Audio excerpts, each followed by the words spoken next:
Di tengah perseteruan Hercules dengan sejumlah purnawirawan TNI, mantan Kepala Badan Intelijen Negara, BIN, tahun 2001 hingga 2004, AM Hendro Priyono, mengungkit masa lalu sang eks-preman tersebut. AM Hendro Priyono bercerita bahwa Hercules dan juga para prajurit TNI yang kala itu terlibat dalam Perang Timur Timur adalah korban dari konspirasi global. Mereka terpaksa terlibat dalam perang di Timur Timur karena diotaki oleh Amerika Serikat. Saat itu, Front Revolusioner untuk Kemerdekaan Timur Timur, Fretilin, dianggap Amerika sebagai penganut komunis. Dia, Hercules, dan para prajurit kita adalah korban dari konspirasi global. Yang nyuruh kita ke Timur Timur dulu siapa? Amerika. Dia, Amerika, mau balas kekalahannya di Vietnam. Jadi tahun 1974 dia, Amerika, kalah. 1975 kami, TNI, ini masuk termasuk saya. Bulan Februari masuk operasi Seroja. Dia, Amerika, yang suruh, dikasih mobil, juga utility banyak sekali. Kita nggak punya mobil, saat itu. Ujar Hendro Priyono seperti dikutip dari YouTube Profesor Renald Kasali yang tayang pada Minggu, 4 Mei 2025. Mobil-mobil untuk keperluan militer. Kata Hendro Priyono diangkut dari Vietnam setelah Amerika kalah perang. Ia meyakini bahwa atasan-atasannya kala itu juga diperintah oleh Amerika Serikat untuk menyerbu Timur Timur. Saya yakin bos-bos saya dulu karena saya kan masih kapten dulu kan. Pasti juga disuruh sampai begitu hebat dan dulu sebelum kita nyerbu itu banyak yel-yel dan slogan, Viva Amerika, Viva United States, ujarnya. Indonesia yang didukung oleh Amerika kemudian menyerbu Timur Timur, yang kala itu sudah ditinggalkan Portugal. Jadi, kita mendukung Amerika untuk menyerbu sana selagi Portugal waktu itu dikuasai perwira-perwira revolusioner yang kiri. Jadi memang waktunya sangat tepat sehingga tidak terlalu sulit untuk menguasai. Tapi, tahun 1998 kita diusir, diseret, diancam pelanggaran HAM. Artinya dia yang mulai. Dia yang mengakhiri kita dikambing congekan, ujarnya.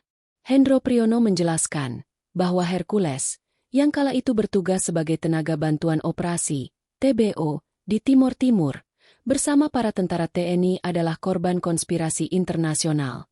Bahkan, ia mengakui dirinya, termasuk para perwira yang bertugas kala itu dan Prabowo Subianto juga korban serupa. Ini semuanya korban konspirasi internasional. Kita jangan lupa kenapa kalau dinilai meresahkan, berarti kan masalah pembinaan, sebenarnya kan bekas teroris. Ini bukan bekas teroris, ini bekas pahlawan yang sebenarnya harus kita bina secara sistemik. Pungkasnya, salah satu anak bangsa dan punya peran. Menurutnya, Hercules ialah seorang anak bangsa yang juga memiliki jasa terhadap bangsa ini. Hercules seperti halnya juga setiap orang Indonesia adalah anak bangsa kita. Dia dulu juga sebagai TBO, tenaga bantuan operasi, kemudian partisan, itu ikut bahu-membahu bersama kita melaksanakan tugas negara. Waktu itu di Timur Timur yang sekarang menjadi Timor Leste, ujar Hendro Priyono seperti dikutip dari Kilat Media yang tayang di YouTube pada Sabtu, 4 Mei 2025. Hendro Priyono meminta agar pria bernama lengkap Rosario de Marsal tersebut tidak dibuli. Pasalnya, perundungan terhadap Hercules sama saja membunuhnya secara perdata. Kalau terus kita ramai-ramai menghujat, semuanya langsung ikut pro dan kontra pada ngebuli itu kan namanya membunuh secara perdata, ujarnya. Ia melanjutkan saat konflik pecah sehingga Timor Leste menjadi negara merdeka. Banyak orang yang pindah ke sana berganti kewarganegaraan. Namun, Hercules tetap setia kepada Republik Indonesia.